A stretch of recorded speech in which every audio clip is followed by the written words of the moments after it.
একজন সাবেক এমপিকে নৌকার মধ্যে পিটিয়ে হত্যা করা হয়েছে। বাংলাদেশ ব্যাংকের 850 কোটি টাকা উধাও হয়ে গেল, উড়ে গেল। কেউ খালের ধারে, কেউ নদীর ধারে, কেউ পুকুরের ধারে। প্রতিদিন একটার পর একটা লাশ পাওয়া যেত। মেগা প্রজেক্টের নামে মেগা লুটপাট, মেগা দুর্নীতির একটি ভগ্ন স্তূপের উপর দাঁড়িয়ে বাংলাদেশ জাতীয়তাবাদী দলের নেতৃত্বাধীন সরকার বা তার জোটের সরকার প্রতিষ্ঠিত হয়েছে।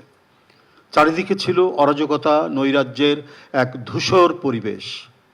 কে কখন গুম হয়ে যাবে, কে কখন অদৃশ্য হবে, তার কোনো ইয়াত্তা ছিল না। বিচার বহির্ভূত হত্যা লেগেই ছিল এবং প্রত্যেকটি ছিল হচ্ছে রাজনৈতিক উদ্দেশ্য প্রণোদিত। একজন সাবেক এমপিকে নৌকার মধ্যে পিটিয়ে হত্যা করা হয়েছে। কেউ খালের ধারে, কেউ নদীর ধারে, কেউ পুকুরের ধারে। প্রতিদিন একটার পর একটা লাশ পাওয়া যেত। সেটা উপজেলা চেয়ারম্যান হতে পারে, সেটা সাবেক এমপি হতে পারে, সেটা কোনো ছাত্র নেতা হতে পারে, সেটা কোনো যুব নেতা হতে পারে, যারা গত সরকারের রাজনৈতিক মতামতের ভিন্ন মত প্রদান করত। একজন সাবেক এমপিকে নৌকার মধ্যে পিটিয়ে হত্যা করা হয়েছে।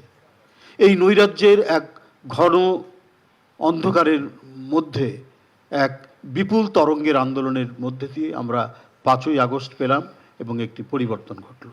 কিন্তু যে লিগ্যাসি, যে ধারাবাহিকতা অর্থনৈতিক ক্ষেত্রে এবং অন্যান্য ক্ষেত্রে, সেটা তো রাতারাতি নির্মাণ করা এবং পুনর্গঠন করা সম্ভব হয় না।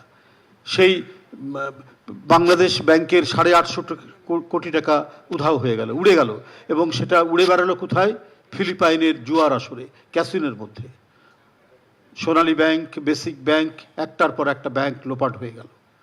অর্থনীতির এক কঠিন অবস্থা। লোক দেখানো কিছু মেগা প্রজেক্টের নামে মেগা লুটপাট, মেগা দুর্নীতির আমরা রূপকথার সমস্ত গল্প সেই সময় শুনে এসেছি এবং যেটা অত্যন্ত বাস্তব এবং অত্যন্ত সত্য। সেই পরিস্থিতি, সেই লিগ্যাসির ধারায় আজকে নতুন একটি সরকার, যে সরকার অবাধ সুষ্ঠু নির্বাচনের মধ্যে দিয়ে, ইনক্লুসিভ নির্বাচনের মধ্যে দিয়ে ক্ষমতায় এসেছে।